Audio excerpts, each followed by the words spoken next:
Hello and welcome back to my channel, Bookish Lady Night, where we get a look behind the book.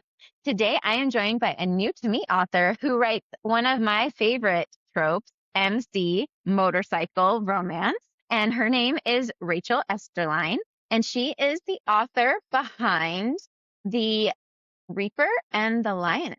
Thank you so much for joining me today. Yeah, thanks for having me, Catherine. I'm really excited to be here and to talk about my book. I'm very excited. So this is the first one in a series, and so you're giving us a plethora of a TBR to read and fangirl over. So for those of us who don't know what your story is about, can you give us a little, not teaser, but teaser without any spoilers? Yeah, so Reaper and the Lioness is about a PR consultant named Eva, and she is hired to help do PR for the Mavericks Motorcycle Club, the Lone Star Mavericks Motorcycle Club. And Reaper, the vice president of the club, is really tasked with keeping an eye on her, making sure she's not digging up any information that she shouldn't be about the club. And so that's really where the story begins. And there's a side plot of her working with an investigative journalist who she knows through college. And she is working with him to look into her former employer for his violence against women. And she's one of his victims. So that investigation puts a bounty on her head. And the VP swoops in and saves her life. And then he whisks her away to his secluded cabin with her foster puppy on the back of his motorcycle. Foster puppy loves it. And that's where the story really unfolds. So it's a story not just about love, but it's about a woman who is reclaiming her power and finding justice in a world that really isn't just. So that's book one in the series. The second book is called Damascus and the Wildfire, and that one came out last November. And it's about Eva's best friend, Kenna, who moves to Texas to work with her. And Kenna falls for and becomes friends with Merrick, the very stoic, broody sergeant of arms, and Hatchet, the very fun, flirty enforcer. And it's a story really about friendship and healing and loyalty. It's a love triangle. So it's told from all three points of view. And then the male main character who doesn't get the girl in book two has his own story in book three, and the character growth that the characters experience and that the couple is really perfectly matched. I have two more books currently planned for the series after that. Fuse and the Phoenix. So Fuse is introduced in book two. I lovingly refer to him as my prison Viker because he's fresh Hmm. out of prison for a very good reason. And then Coast and the Siren is the fifth book, and Coast is also introduced in book two as a prospect in the club. So Oh, I those love are the that. characters who currently have their stories planned. We'll see if more come. People keep asking me about other side characters if they get their own, and I'm not sure yet. It really depends on what I start to feel, and the characters kind of start to tell me that it's time for their own story. Oh, I love that. That sounds so good. I love a good MC romance. So what inspired you to write in this genre? Yeah, so I discovered MC romance in early 2025. And I had just finished writing another manuscript and was on hold with having beta readers review it and having to do edits on it. And so I had read a couple MC romances and really loved them. And so I started writing Reaper and the Lioness. And I just really fell in love with the genre because I like how gritty it is and how the characters are, I think, a little bit more real than in some other genres. I also appreciate that it doesn't feel like the women are necessarily always used as pawns like you see in a lot of mafia romances. And Hmm. so that's when I started writing this book that I had this idea for. When I go back to my files, I have like this 3-page mind dump of an idea that I had.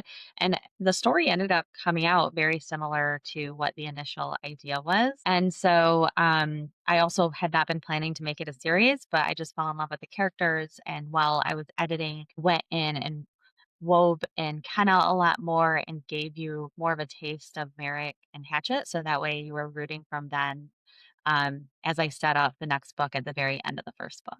Love that. I love when you give series. I always never want to leave the world. And so don't get me wrong, there are some really great standalones, but generally speaking, I want a series because I'm never ready to say goodbye. Yeah, and what I did with these, they're interconnected standalones. So you technically could read them separate. I do advise people to read them in order because you get to know the characters and the calendar order. I literally use a calendar, a print calendar to track what's happening when and where. And Hmm. so it is best experienced as a series, but because they're different characters and they're dual POV, different stories, but you also get to still see Reaper and Eva pretty heavily involved in both book one and in book three, for example. And I think that's a lot of fun to continue to see characters that you fell in love with continue to grow in their own lives while the other characters are having their stories told. Yeah, I love that. So did you always want to be a writer? Yeah, I would say so. So I have a background in public relations and marketing, and I've always been a writer throughout my career. I graduated with a degree in PR and a minor in journalism from Central Michigan University. And from there in my career, I have written a lot of feature stories about, say, researchers, and I've written speeches for CEOs, and I've done a lot of that kind of writing. So it's a different type of storytelling that I've done throughout my career. And I'm a big reader. I read over 100 and some odd books last year. And so I really just had some ideas that I wanted to write. And honestly, I didn't tell anybody that I was writing a book initially. I wrote the entire book before I told anyone that I was really working on it, other than one of my friends who was kind of writing along with me. And Hmm. so, I didn't necessarily know I was going to stick with finishing the book. I thought, "Oh, I'll just get some ideas out, and then if I stop, it's fine. I can always come back to them." But I love writing. I love the practice of doing it every single day and shaping the stories. And now that I have 2 books out, I really love connecting with readers and talking to them about the books, and so now it's just become a huge part of what I do every day in addition to working in marketing still. That's awesome. Yes, so you said that you went to an event, a book event. How was that? Yeah, so I was just at the Third Coast Book Festival in Grand Haven, Michigan. I want to say it's the second year that they've had this event, and it was huge. Over 320 authors were there. And so I was in one room all day with the romance authors primarily, but I know my husband walked around and he said it was such a great event in terms of how it was set up and all the different locations throughout the town of Grand Haven, which is on the west side of Michigan. And so I had the opportunity to connect with a lot of readers. Some even brought books that they had bought from indie bookstores that I'm in, which was really cool. So they brought them so I could sign and personalize them. And then I also was able to sell 25 books while I was there, which is more than I've ever sold at an event before. So that was really cool as a still fairly new author. My first book came out last August. So I'm still really new at this and have been to a handful of events, but this one I felt like I really hit my stride and was able to connect with a lot of different readers and That's authors as well. awesome. That's really cool. That's so much fun. I love going to book events. Like, they're so much fun to go and Yeah. meet authors that you don't normally see. Because that's like another reason why I like this. I do this podcast. I mean, I do have a few trad published authors I've interviewed, but predominantly I interview indie authors because they don't get the help and the backing that traditionally published authors do. They have to do it all themselves. You have to wear all the hats. But you have a little bit of a leg up because you went to school for PR. So the part of the marketing side, it's probably comes a little bit more naturally to you. Yeah, it does. My background is PR and social media. So those pieces of the strategy and the content creation definitely are a little bit easier for me. I was able to build my own website. And once I decide to start running ads, I have experience doing that. So it does take a little bit of the intimidation away, I think, for me.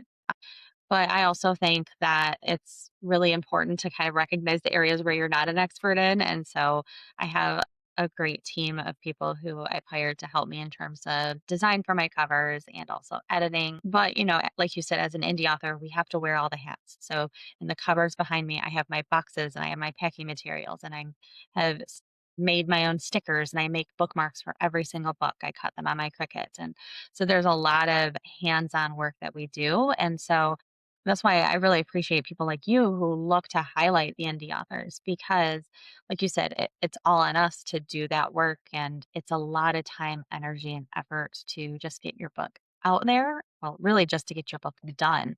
And then getting your book out there is work. And it gets, I think, progressively harder as you have more and more books out because now you're marketing 2 to 3 different books and handling all of the same things that you were handling before. Yeah, all the hats stacked up on the top like that picture. I can't remember who the artist is, but it's like a guy and he's wearing a bunch of bowler hats all the way up and they're like teeter-tottering at the top. That's what I feel like it is for indie authors because they're just having to do so many things on Yeah. top of just writing the book. So I love that. So this is a fun question. So what is something unique or quirky or a hobby about you that we maybe don't? That's a really good question. So, in terms of quirky hobbies, I'm also a watercolorist. Mhm. So, before I got into writing, I was really into painting pet portraits and also painting landscapes. But I kind of haven't done that really since I picked up writing because I spend all my free time writing. Was someone who just did it for the creation, the act of creating the art. And I got to the point that I was fairly decent and people started asking me for commissions. And I did a couple and I realized I hated doing art for money. And so I only give my art away now. So when I paint, I have a handful in my basement that like I'll go to see a friend and I'll like take a painting to give it to them still. So I just randomly gift people my art because I don't like the pressure of creating that kind of art. So I think that's kind of a interesting little fact about me. Cool. That's cool. I like that. I'm always intimidated by watercolor. Like I draw and I like acrylic, but I've tried watercolor, but I'm so intimidated by it. Like it's beautiful. It's a beautiful medium. So I give you props. It is, and I started doing it. There's this website called Let's Make Art, and they give you tutorials and outlines and all that kind of stuff. So that's kind of how I got started. But what I liked about watercolor is the fact that it is so imperfect, and you have to let go of some of the perfection, your desire for perfection. And so that's why I picked it up as a hobby because I'm such a highly perfectionistic person. And I had read somewhere that if you are that type of personality, you should take on a hobby that you're not going to initially be good at because it helps you practice not excelling at something. And then, of course, in true Rachel fashion, I started to excel at it because I'm the kind of person who likes to master a skill and get really good at it. So I do feel like I got really good at it by the end, but there's a ton of paper that turned out awful and a lot of paintings that I've trashed over time or just didn't like, or sometimes you just have to step away and then you're like, oh, actually, that doesn't look terrible once you've left it for a day or two. Yeah.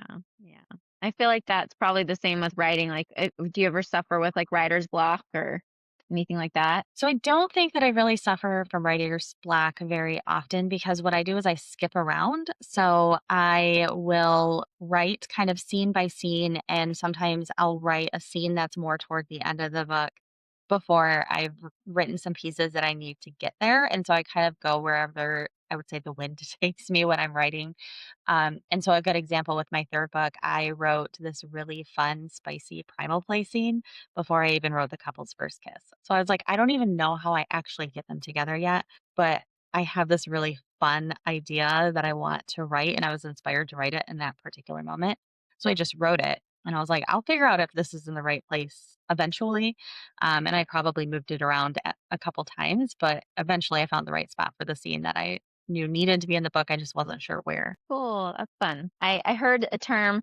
So I was going to ask you if you're a planner or a pantser, but I heard a term at a live signing and the MC that was interviewing the three authors, she asked if they were quilters. So a quilter doesn't write linearly, they write like jumping around. And I thought that was fascinating because I was like, that's cool that you can go out of order. But so for you, are you a planner, a pantser? What do you usually fall under? So I think I'm probably a weird mix of planner and pantser because I do have some plans depending on the book. So what's fun is every single book I've written differently. Hmm. With Reaper and the Lioness, it kind of like fell out of me and I just kind of wrote in order of the chapters and then I was like, apparently a novel is going to be 2,000 words or whatever I ended up being at. And that's how that one came. The third one was a little bit more complex. And so I did have some plotting, but I still was kind of going at it. And then this third one, probably a quarter of the way in, I took Canva and I created this like little timeline because I have dates in the book when I write it. So I know what's happening where, and then I strip them out when I'm actually getting ready to publish the book. But I know what dates everything is happening in. And so that way I know like when is July 4th and when is Labor Day and all of that. And Hmm. so I had like a pretty good plan, and but then things still get moved around. But in terms of being like a planner, I also have a really intense spreadsheet for all of my characters. So it's all of their names, their heights, their hair color, their eye color, the way that they smell. Like if I describe their scent, their preferred weapon, their vehicles, all of that stuff. And then I have a really intense timeline of the Lone Star Mavericks Motorcycle Club, like when it was founded and who was president when, and when the different roles have changed and when people have been born or died. And Hmm. so that way I know exactly who was where, when, and how old they were, when they went to college, if they went to college, and when they prospected versus when they became a full patch member. And that has saved me a lot of times because if I'm kind of thinking back to where somebody was at a particular point of the story, I need to kind of have a sense of who who was president then, for example. So I have like really intense plans, but then in terms of the writing, like I am a quilter where I'm quilting pieces together and I'm already also quilting pieces of future stories. So they have Word docs where I'm just dropping scenes in as I like might think of them and write them. And then I also have to go through my personal text messages because I text myself things all the time, just different like little pieces that I have ideas for that I need to figure out, do they go in this story? How do I address them? And then periodically, I will have some post-it notes. I have one that just says armadillo right now. I know what it means. My husband walked by and had a lot of questions. He's like, we need to talk about that. What does that mean? I love that. He goes, "Is the safe word armadillo?" I was like, "Actually, it is." I love that. So, has there been a side character that you didn't see being as predominant as they ended up being to the point where they're like, no, I'm here. You're going to write about me? So, yeah, I think so. I think that Kenna was like the original one, where she was just a side character who showed up at the end of the book. And then I ended up wanting to involve her throughout the story. And there's a lot of text messages between her and Eva throughout book one before she's fully introduced in person. But the other one that kind of like just walked onto the page and I realized needed his own story was Fuse. So Fuse is introduced in book 2, and it's really, I think, in the first chapter where he kind of walks on. And really, he was created because I needed a reason for the characters to all get together. And I was like, how about a bonfire? How about this guy just got out of prison? And then he kind of gave me this opportunity to weave in some other really key plot points in book 2. And I was like, this guy needs his own story. And so I have in my head like this really great storyline for him that has been nagging my brain really like since I started writing Damascus and the Wildfire. But knew that I needed to write book 3 before I could get to book 4. And so that's getting book 3 done has been partially motivated to write quickly so I can get to writing book 4. That's awesome. Yeah. It's like, it keeps you going. They like light a fire and they're like, come on, let's go.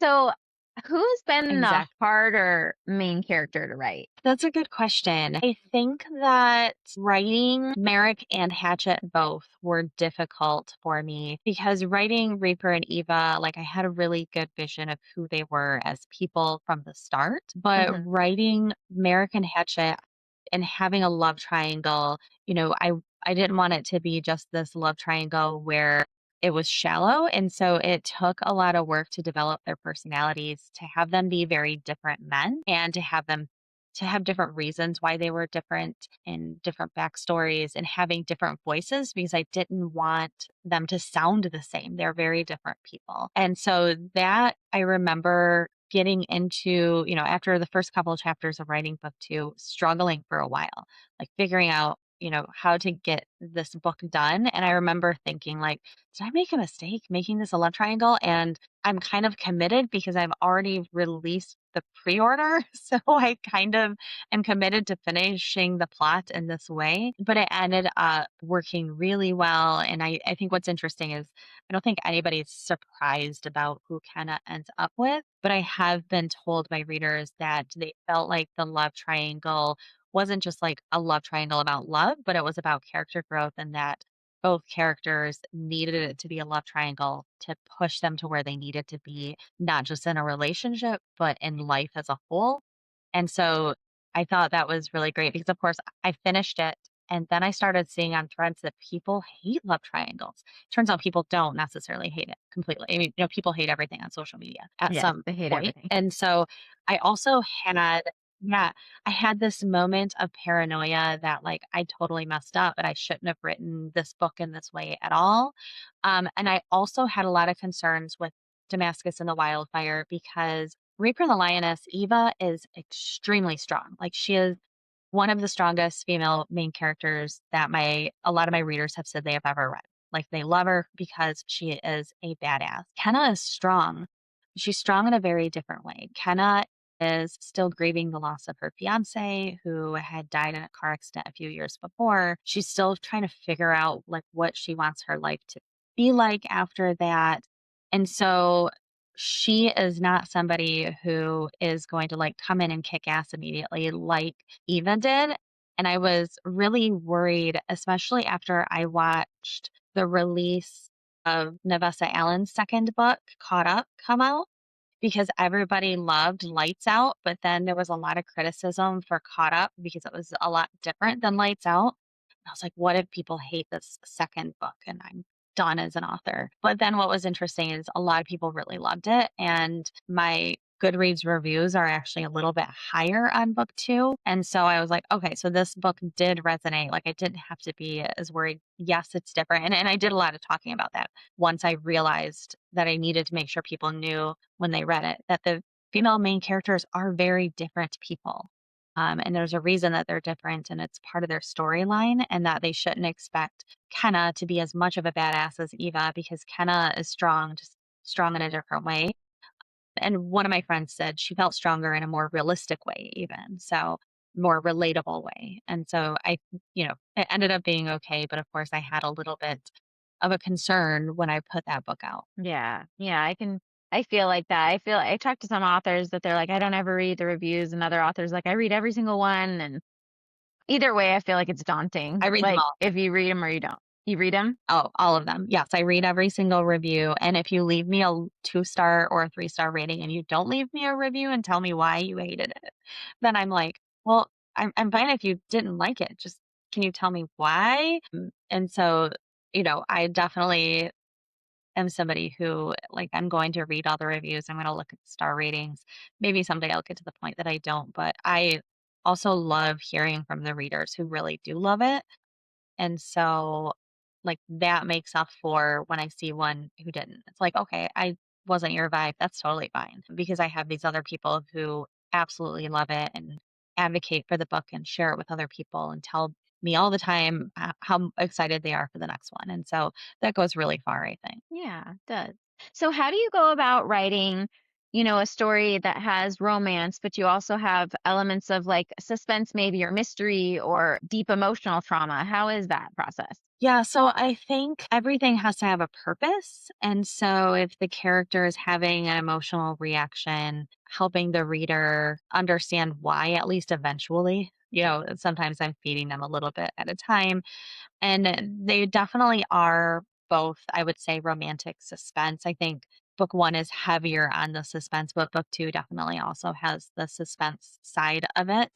And so it's kind of feeding little bits and pieces, sometimes throwing people off the scent a little bit. I try to throw some things in because I'm like, is this being too predictable if this happens? So I sometimes might want you to suspect someone else at least for a bit if I'm pointing some fingers. So I think for me, it's sitting down and writing the entire book and then going back through and seeing, like, do I need to allude to something a little bit sooner? Do I need to answer some of these questions? And then also, is it okay to leave some questions unanswered? So at the end of book two, it's not a cliffhanger. They're all happily ever afters, but there is a person who is kind of, I would say, eliminated, but people don't really know how because there were two options of how this person could have essentially disappeared from the Mavericks world. Hmm. And you don't know which one. And so people have asked me, like, Is he going to come back into the picture? And right now, I don't have plans to, but I do kind of like that I have the door open if I ever did want to bring this character back in some sort of way. There's also, though, the challenge of sometimes with these interconnected standalones, I write epilogues. So there's kind of a jump forward. So with Reaper and Eva's, it jumps from probably about March to November. And then with Damascus and the Wildfire, there is a jump forward about, I would say, probably about a year. And so there's this jump forward of a year, and I have people in the epilogue. And I had this moment where I was going to do something crazy with a particular character. And I was like, well, this person's in the epilogue. So I'm kind of married to them being around for at least another year. Yeah. And so that can be a challenge too when you're trying to build suspense, but then you're also trying to close the loop in the epilogue. You're kind of tying yourself to certain things, and so that's really hard to set up another book, but also know like I haven't written enough of it that I know what's going to happen. Book one and two were really so closely together. I was able to fix a lot of that kind of stuff and plan for that kind of stuff because I basically had book two written by the time book one was being finalized. So I was able to like make some quick little tweaks with my editor as needed. But three, I really didn't start. I mean, I wrote a little bit last year, but really didn't start hitting the ground hard until I think January, aggressively writing it. And so that makes it a little bit harder because there's little things that I'm like, oh, had I known I was going to do this, I may have set this up differently, but you kind of work with what you have. Yeah. So is it difficult writing from the male POV? So I think to an extent it's difficult, but I also found, at least with book three, I was writing insanely long chapters from his POV, and then the FMCs were a lot shorter. I even texted my friend and I was like, he's got a lot to say. Like, his chapters are like over 3,000 words, and hers sometimes are like 1,200. But I do think that maybe it's not even that it's hard, but sometimes you have to just know that you're not of that gender. And so, like, you might not be describing things in a way that's realistic, but also that's kind of fine because my readership is mostly women. So, as long as they're happy with it, I think it's fine. Yeah, I agree. I agree. So how have you dealt with, I know in this story there's, an abuse or situation.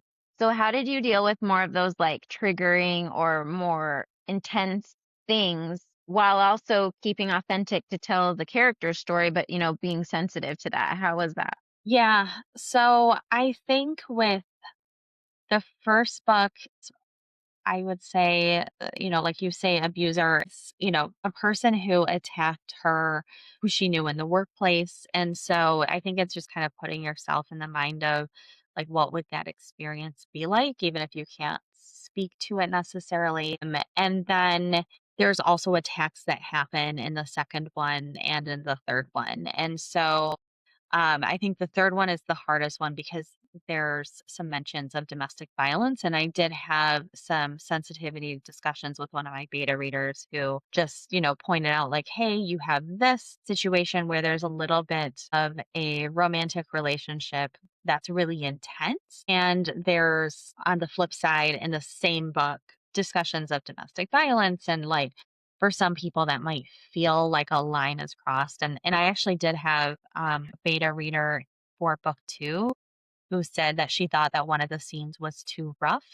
And I thought that was really interesting. And I talked to some other beta readers and they were like, no, we thought it was fine. And so I left it in, even though I had one reader who said, I think you should take that out. I think he was too rough. And the way that I justified it in my mind, I guess, is that I know these characters best. And I was like, he would have stopped if she had been at all uncomfortable, if she had signaled that in any way, like voiced it, physical body language, anything.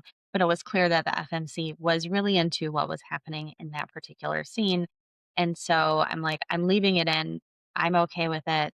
If it is too much for some people, that's fine.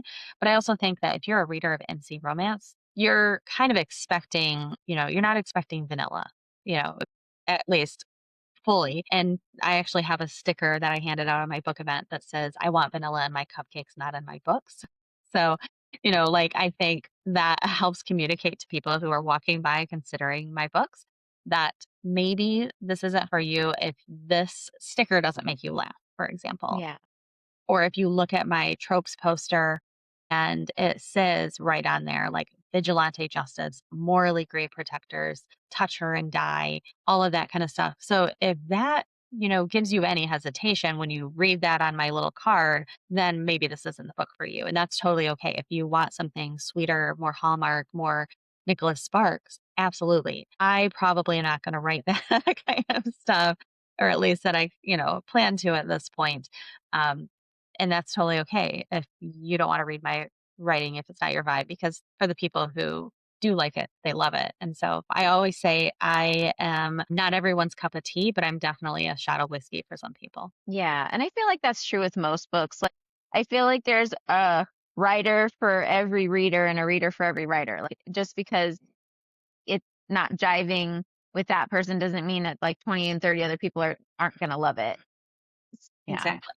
So have when you're in your writing mindset, do you have like music on, candles? Do you have like a cup of tea? Like what does that process look like? And then do you have like a certain goal or scene or chapter? Like what's that look like for you? Yeah. So the scene changes depending on the season because I live in Michigan. So in the winter, I like to sit in my basement. We have a pellet stove down there. So it's really cozy and I cover up with a blanket. I typically do most of my writing early in the morning. I like to write before I start my workday. And that's a habit that I built when I was writing my first book and I was working at a national nonprofit as a leader there. And so my days were filled with a lot of, management and meetings and things that are really mentally draining. And so I found that if I woke up at, say, 6 and I wrote until 9 and then I worked all day, like I would get my best writing done then. And then I also would do a lot of writing on the weekends. And then, I would also say uh, in the, I'm losing my train of thought here. So in the summer, I like to often go outside in the mornings if it's warm enough, which Hmm. in Michigan, it's questionable. But I have a really nice tall bar top table that I'll sit out during the summer when I can write out there. Mostly that's because my dogs are crazy and they Hmm. distract me like crazy. There's a second part of that question and I'm blanking on it. Like what is it like aesthetics wise? Do you listen to music? Do you need silence? Like what's kind of your process? So I usually have some music playing on my phone, and it depends on where I'm at in writing the book. So I often will add songs just throughout time that kind of inspire me or have the vibe of the book. So I always have different book playlists, and I'll put the final version in front of each book in case people want to hear the songs that kind of inspired me. So I do sometimes at least have music playing. Sometimes it's just sitting there in the silence listening to the fire though. So it really depends on the morning and kind of like what I need. But yeah, I like to have the music playing. It kind of gives like the right vibe for me. How do you go about building in the tension, building in the like intrigue with the story while also, because it's set in a modern world. So you're not necessarily world building, but you kind of are world building. So how is that for you? Yeah. So I would say one of the ways I build tension, I call it Sims in the pool. So I don't know if you ever played The Sims, but back when we had like old school Sims, I don't know if you can do it now, but when I was in high school, I could play The Sims and I could pull the ladder out of the pool. Hmm. So whenever things are just going swimmingly for my characters, I will essentially rip something away. Like if something is going too smoothly, somebody's going to get stabbed. Somebody is going to get shot. Somebody's going to have a miscommunication. And I don't really do too much miscommunication though. I hear people hate it. But there's something that is going to go wrong because I have read that if things are going too smoothly for your characters, there's not that tension that you need as a reader. And so I'm always working towards something for them. I have, kind of the end goal of getting the characters together, but also for my FNCs, it's really important to me that they have a life outside of the love interest. And so I'm also usually building in some sort of career transition or trajectory for them. And so sometimes it's involving that like there's a bump that is pushing them in the direction that I want them to ultimately go in their career. And so I think that's the tension building is like you're going to get them to point B, but you have to figure out all the hurdles to put in front of them. And sometimes I don't know the hurdles until I'm writing them. I'm like, oh, well, that came out of nowhere. I guess we're going to do that. And so, yeah, if things are going too smoothly, then I just mess things up for them. Yeah. I feel like that. And like, I know that yours are not necessarily going to have what quote unquote we call cliffhangers. They might have it in a little way or shape or form. But I love that. Like, I hate it as a reader, but as, writing and doing stuff like that, I'm just like, this is fun. Like, because you get to like mess with your characters a little bit and you get Yeah. to be like kind of like the bad guy in the sense that you're like, I'm not going to make it easy for you. So, Exactly. I had a really fun experience where I was on a family vacation and my husband's cousin had finished reading my first book and I was still in editing for book 2. But I was like, I can send it to you on Kindle and you can read it. And so I got to sit next to her while she was reading it. So I got to hear every single like verbal reaction every time she got really annoyed. And there were some things that were annoying her that I was going to address in book 3. And so I'm like, I know that this is driving you absolutely nuts. I promise that I am going to put this character in his place in book 3, but right now I'm just going to irritate the hell out of you with him. yes, yes. I love it and I hate it. I get that. It's because it makes us want to come back. It makes us want to read more. So there's a method to the madness, but we're always like "Rrr," in the middle of it. So that's what I Exactly. love about books. I love that. So with your characters, this is a fun question. So this is for the MMCs. So out of your characters, since it's more of like the motorcycle and there could be some violence in there, we could do it this way. Well, you can say kick to the curb or you can say kill, either one. So who would you date? Who would you marry? And who would you? It's so funny because I want to know this answer from my readers once my third book comes out because then every single MMC will have had his own story. So it's hard because of course I'm going to preface this with I know the character's trajectory in book 3 and I had a reader tell me that she loves the MMC so much in book 3 and that he is now overtaken as her number 1 pick. She said barely, but he's overtaken. But overall, I'm going to say eliminate Hatchet. He's just not my Okay. type. He's Okay. very flirty and fun. He's blonde hair, blue eyed. Like I like him dark and broody. So I would say he's just not my type. I'm gonna have to say Mary Reaper because he is semi loosely based on my husband. Okay. He does construction, got this like really dry sense of humor. And then, so that leaves Merrick in the middle, which is also totally fine with me.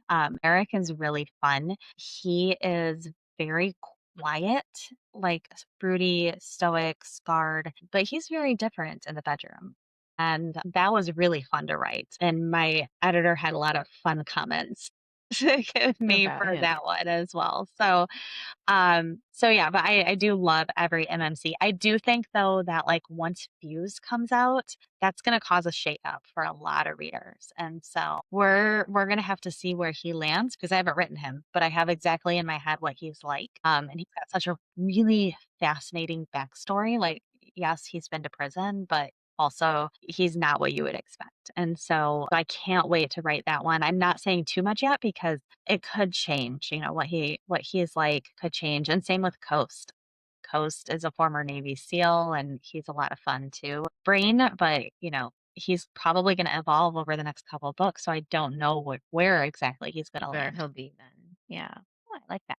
So then for your female characters, who would be your best friend? Who would be your roommate? And who would you go on a road trip with? So, I think Eva would be my best friend because she's most like me. She works in PR, really similar sense of humor. My mom even said that she's like, I can hear your voice in the male main character and the female main character in book 1. So they are very close to me. So I think there's that. I think Kenna, I would definitely be best friends with. And then the FMC of book 3, she's fun. She's wild, wild. Unhinged, honestly, is Hmm. probably best. She'd be a lot of fun to hang out with. Yeah. Um, So she'd be good for a road trip. She'd be great for a road trip because she's gonna be down for anything. She also loves to hike. And so I do this thing where every single FMC gets kind of like a physical activity, like what's their Hmm. role of choice. And so like Eva is Pilates, Kenna's a runner, and then the FMC of book three loves to go on hikes. And so because they need to be well-rounded women. And so I give them that. And so yeah, she's a hiker. She would be so much fun to go on a road trip with. Yeah, I like that. So, what has been the biggest surprise or the most profound thing you've learned now being a writer, like about yourself or the industry or something that's really stuck with you? Yeah, that's such a good question. I've learned a lot. I think that the biggest thing that I've found really encouraging, though, is the support from other writers.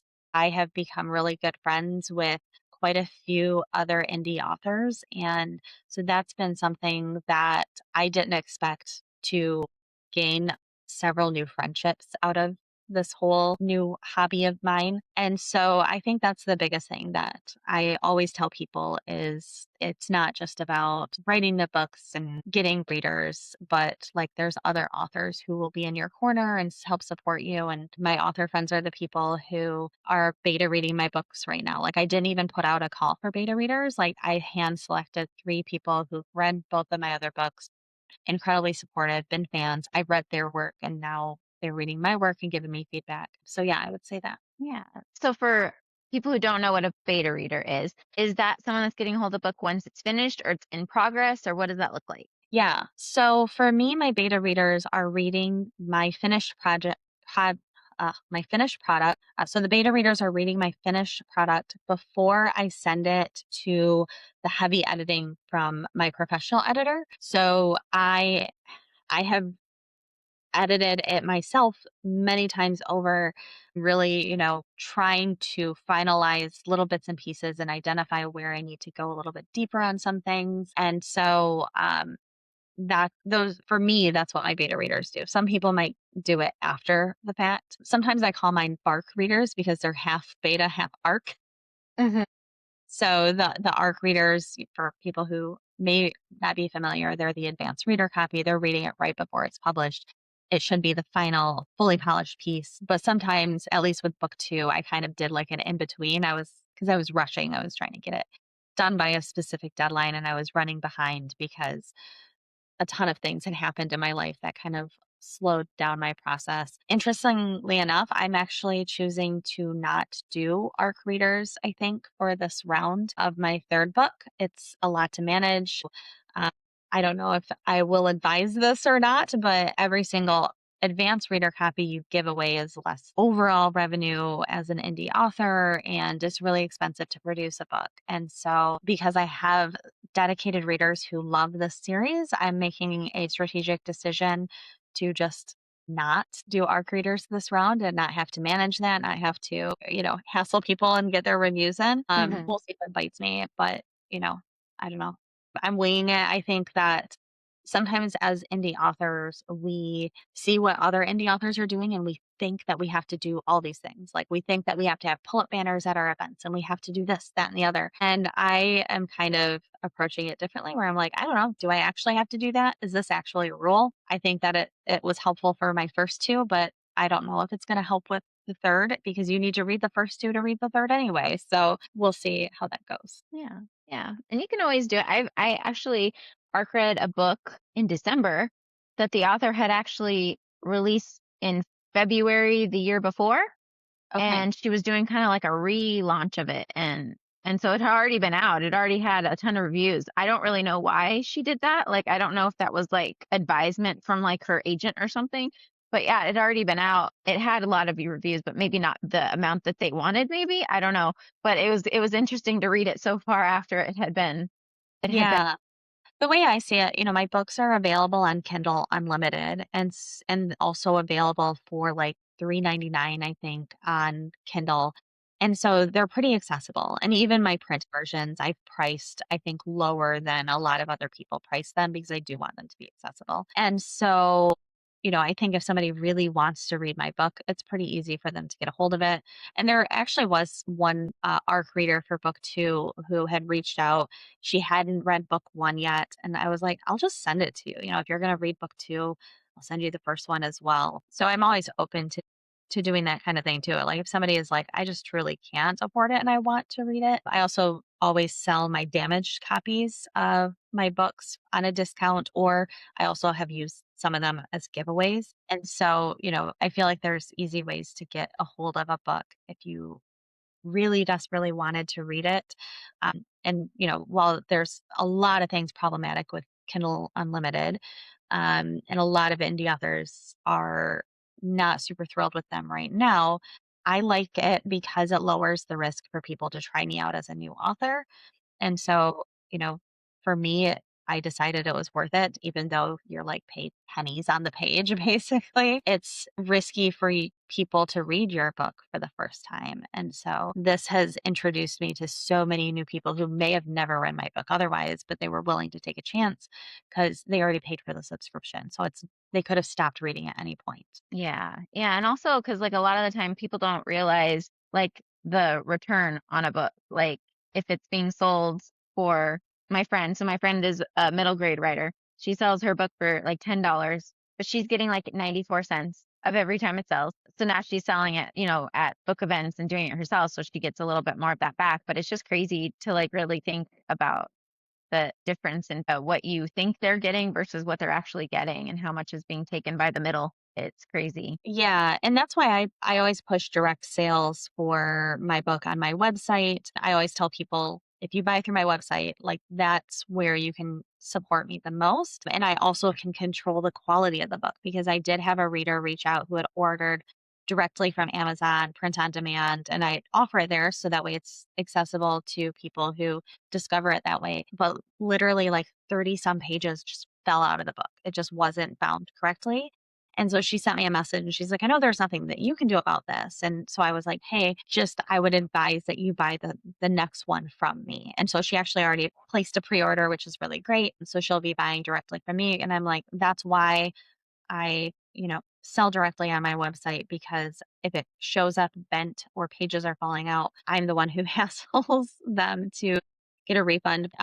Yeah, you're right. Like I make probably like $5 on a direct sale through Amazon, $2 and some odd cents, I think, if you buy the ebook. But if you buy directly from me, it costs me for the book that I sell $18. It costs me like six-ish to get Hmm. it printed and shipped. And so like that's where I'm able to get the best ROI. Um, I probably am still in the process of breaking even though on production costs for book one. It was really expensive to produce the cover for that one and then the editing on top of that. And so yeah, I always appreciate it when people buy direct. Yeah, I always try to buy from the author directly if I can, because I'm a small business owner, and you know I do all the things. So I always like to try to support. You guys are small business owners too, so I always try to support them rather than the big box places. Yeah. And that's something I never understood before I became an author. Like I would just buy from anywhere, right? But now I try to buy either directly from the author or from an indie bookstore because I'd rather support those indie bookstores than even some of the larger name bookstores that you might commonly go to. Because it makes such a bigger impact. And also, honestly, those indie bookstores are the people who invite me in for events and they host me for events and they don't take a cut of my books. They actually let me sell the books direct in their stores. And so, like, that's a really cool of them to do. And so, I actually, whenever I visit an indie bookstore, I'm always like, I have to buy a book, even though I don't need another one to read right now. I have Yeah, plenty that I haven't read, but it's, I think, so important to support those stores. I do too. I always try to buy, and a lot of the times, if you the authors will do like a something with the book. If you buy from an indie bookstore, like they'll sign it, or you'll get like an artwork piece, or you'll get a bag or something like that. So it ultimately, a lot of times they're more for the reader than the Mhm. big box places anyway. So Yeah, that's what I do whenever I sell them to the indie bookstores. I'm personalizing every single one and signing it, sending them with stickers, sending them with my bookmarks. And so, they can buy from Ingram Spark for a little bit cheaper because they don't have to pay for shipping. Though if they're local, I very often am hand delivering. And I say local as in like within an hour's drive. I will coordinate with the stores to deliver when I'm already visiting town anyway. And so then they have a stack that is, I try to do different types of inscriptions too. So it's a lot of mental effort to come up with Yeah. fun inscriptions, but I have discovered that readers really love that and they're more likely to buy the books because they see that it's been, touched by the author and that gives it something a little bit more fun, I think, to it. So if you could go in a time machine and see your younger writing self, what would you tell yourself knowing what you know now? So I think I wish I would have started writing this type of work earlier in my career because it's such a fun creative outlet. And I think that it's even improved my writing professionally on the marketing and PR side. And so I wish I would have stuck with it. I was so hyper focused on my career for the first almost 15 years on being really focused on advancing in PR and marketing. And I got to the VP level at the corporate world at companies. And then last August, I quit my job, my corporate job, and started my own company. But wish that I would have continued with the fiction writing that I stopped doing after I went to college. So I did write fiction in high school. And when I left for college, I was then writing for the student newspaper and doing internships and all of that. And I didn't make time for hobbies or creativity. I really didn't get my first hobby until 2020 when I started watercolor painting. And so it took me a long time to learn that work life balance. So if I could go back to my younger self, I would have told myself to start writing books sooner because it's so much fun and it's such a creative outlet. But everything kind of happens for a reason. And this writing fiction kind of came out of me not getting to write anymore in my professional job because I was in management. And as a VP, you don't get to do any of the fun writing anymore. Your entire team does all the writing. And so I started writing because I missed writing and I Hmm. didn't have any writing to do at work. And so this was the outlet that I got that creativity from again. So I think maybe it all happened for a reason that I didn't become a writer until my late 30s, or didn't become an author. I've been a writer for a long time. Yeah, I love that. So if you could see your younger self while you're on this trip, what would they say or think about you seeing you now? I would say impressed and excited and, but I also think like not surprised because I've always been such a goal oriented person that if I decide I'm going to do something, I just do it. Like I decided I wanted to publish a book and so I just did it. And so I think excited, but then also like, yeah, of course you did, like of course you would go off and add that to your list of things that you're doing right now in your life. But I don't want to say it in a sarcastic way, but like saying living the dream, like I am doing all the things that I really love to do now. So I am running my own company, and that's something that I had wanted to do since I was a freshman in college. I wanted to start my own marketing consultancy. I also really love to teach, and I teach now at a university, and I am an author. So I'm getting to do all of the things that I really love in life. And that works really well for me because I like the variety. And so I don't necessarily have the aspiration to be a full-time author because I love all of the other stuff that I do as well. Yeah, so you kind of get a little bit of each thing that you would want to Yeah, do, basically. definitely. So I thought we could play a little game called Character Confession. So you would answer as though you are your character. And you can pick whichever character you want, but it's fun. So what is your guilty pleasure? So Eva's guilty pleasure is definitely hassling Reaper and like just, kind of just poking at him about things. I think that's definitely her guilty pleasure. That. What is their worst habit or your worst habit as you're speaking as the character? So I think that that's such a good question. Worst habit. So I think Merrick, I'm going to go with Merrick for this one. His worst habit is just thinking that he's responsible for everything. So Merrick seems to think that like everything is his problem. And Hmm. I can identify with that personally as well, but, like, any kind of risk, like and if something goes wrong, it's his fault, like, he feels like it's his fault, and he has to take responsibility for it, and he has to fix it and has to shoulder all of the burdens for that, and so I think that that is his worst habit. Okay. Okay. So what is something that's embarrassing that if people found out, it would kind of like ruin the reputation? I think that Reaper for being the lethal vice president of an outlaw motorcycle club and he's, a Marine, he's a really big, tough guy, right? He Hmm. leaves little notes by the coffee maker. And I think that if his friends found out that he would be really embarrassed. And there actually is a scene where the president of the club finds out that he baked her muffins, blueberry muffins for breakfast. And he was like, "When did you become a Martha Stewart?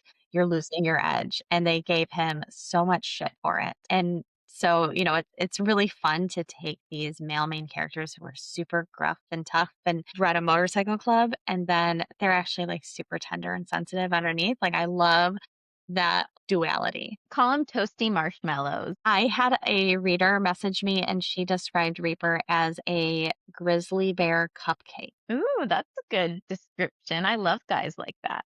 So, what would they pretend not to care about, but really would care about? I think Hatchet pretends not to care what people think about him, but I think he cares really deeply about what people think. Okay. And then, what is the biggest lie they tell themselves? That's such a good one. Biggest lie. I think that this one's hard. Biggest lie. I think you may have stumped me. Like, I'm trying to think. I think that where I'm struggling with this is I feel like so many of my characters are maybe a little bit brutally honest about Hmm. things. And so even if they're lying to themselves, their friends are calling them out for it.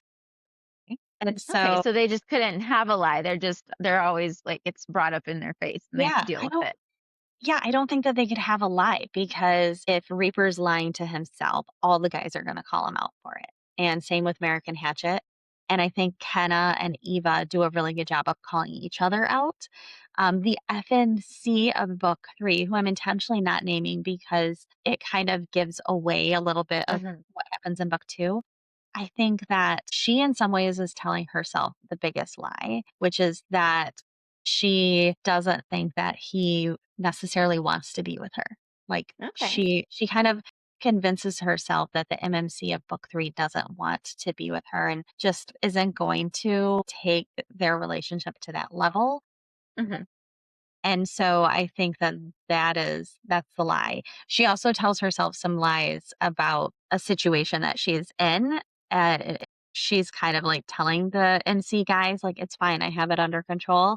She very much does not have it under control. Okay. And that comes back to bite her in the ass eventually. And so I think that the character who is like telling herself the most lies is definitely the FMC of book three. All And right. that's something that, I think the readers are going to be really into discovering that character arc of her figuring out her truth. So, what do you do when no one is watching? When no one is watching, I load the dishwasher like a raccoon on meth. Okay. All right.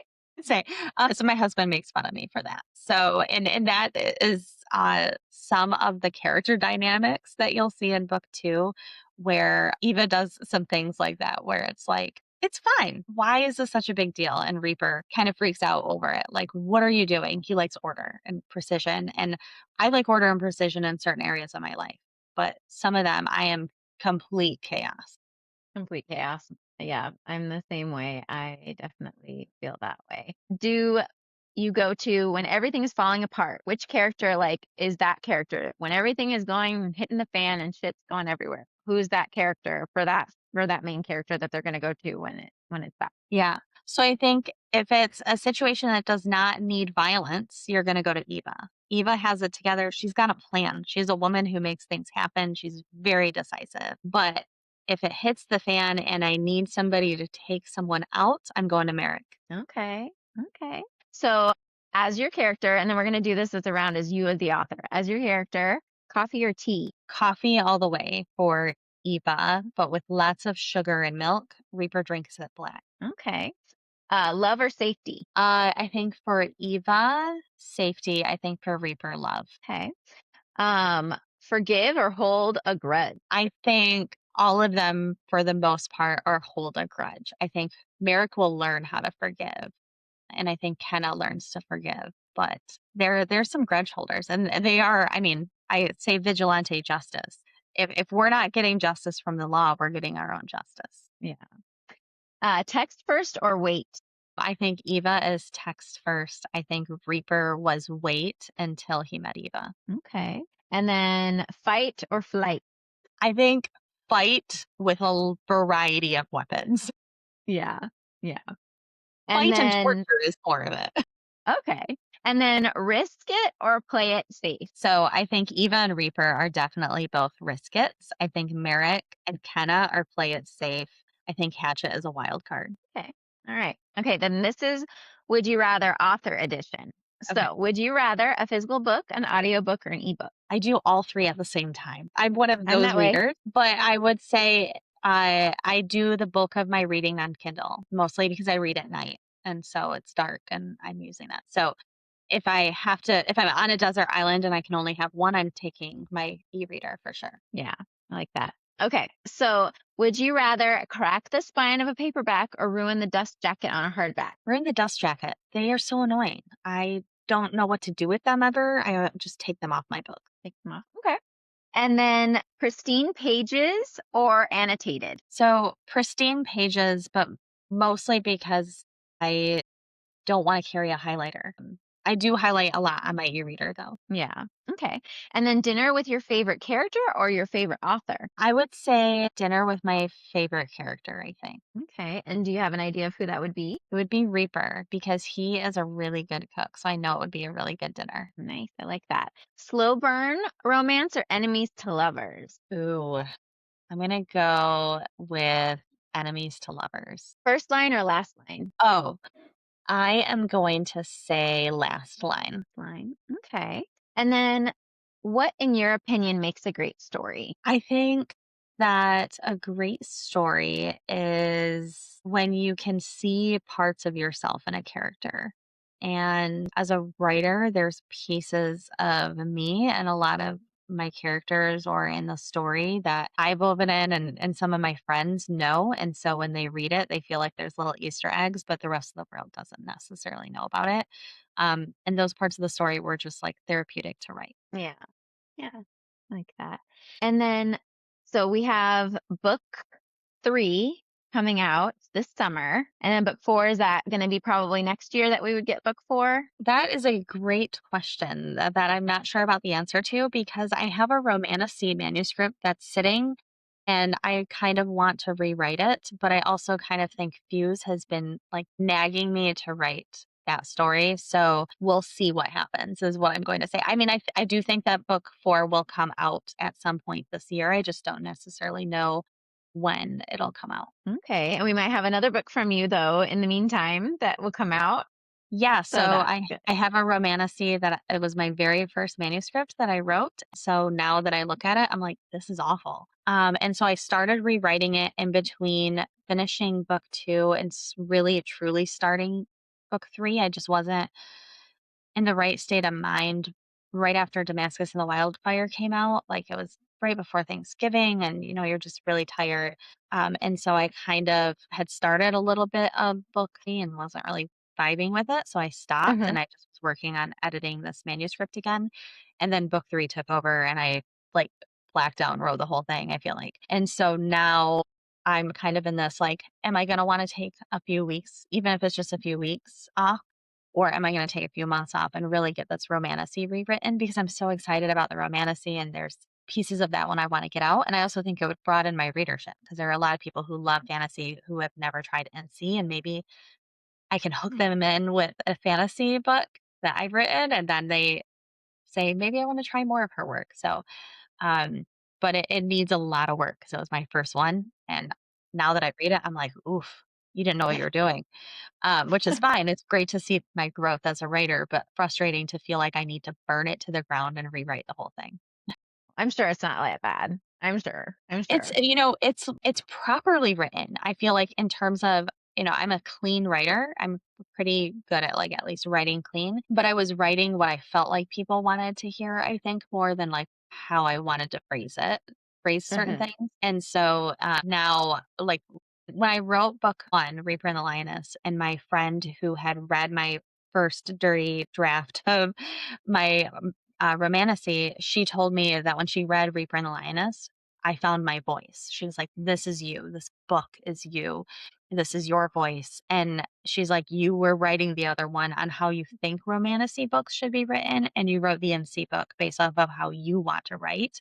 And so that's the hard part is I need to go back and write the character how I want her to be and the story how I want it. I also am taking it from third person to first person, which is a lot of tiny little edits that are Yeah. easy to miss. And Yeah. so I'm really excited about it.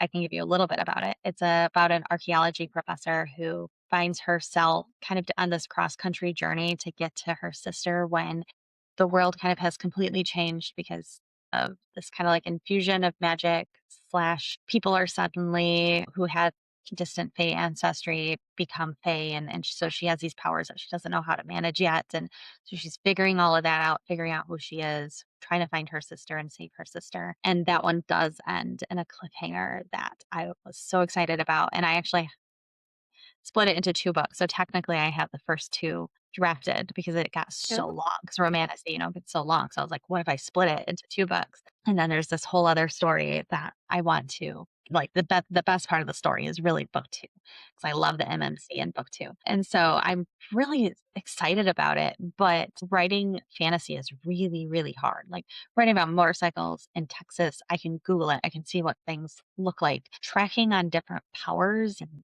worlds and political systems and realms. Like that just takes my spreadsheeting to a whole other level. Yes. Yes. I feel you. I feel you on that.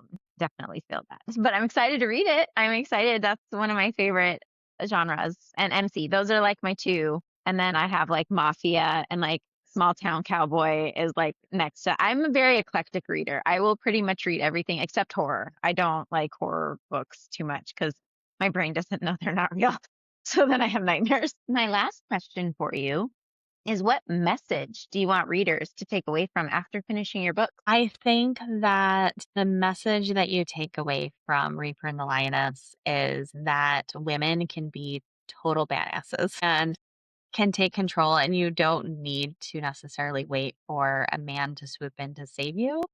Hmm. But at the same time, that if you have a partner who is really supportive, that you can accept their help. And you see Eva having to navigate that and figure it out as like a really strong, independent woman who runs her own company, but also being in this motorcycle club world that is, known for being a little bit more misogynistic. And there's this whole ordeal of like property patches and how she feels about that whole thing. So I think that you walk away from that. Yeah, I think that that's the learning. And also I think the importance of found family, just that people don't have to be your blood to be really important in your life. And I have some best friends who are those people to me. And so you see that in a lot of my books.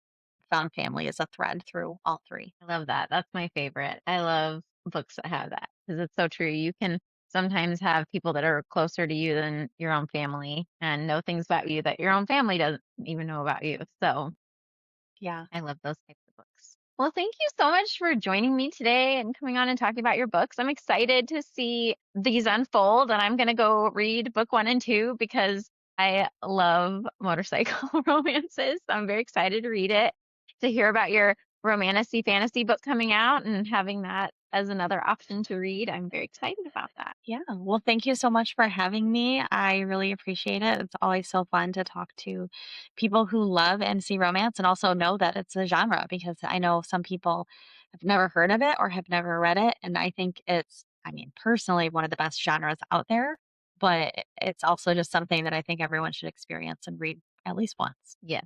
Yes. There's some great stories that can come out of an MC romance book, and they're just great. So if you haven't read, definitely pick one up and start here with Reaper and the Lioness because you definitely will love a good MC from a motorcycle romance for sure. That's one thing I have found that they are all, the burn the world down for her and the toasty marshmallow all in one. That's what I love about them. Yeah, definitely like, toasty marshmallow. And I think mine's a good like intro Hmm. to the genre because it doesn't necessarily go like really far into some of the things that some of the other NC romance books have.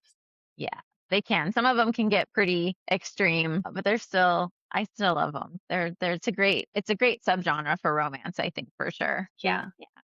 So I put all of her information below on where to find her and grab her books. And definitely, if you can buy directly, I always support buying directly from the authors. But you can find all that information below. And if you have a book bestie that loves some motorcycle romances, please forward this to her and join me next time as we get another look behind the book. Have a great day. Happy reading. Bye.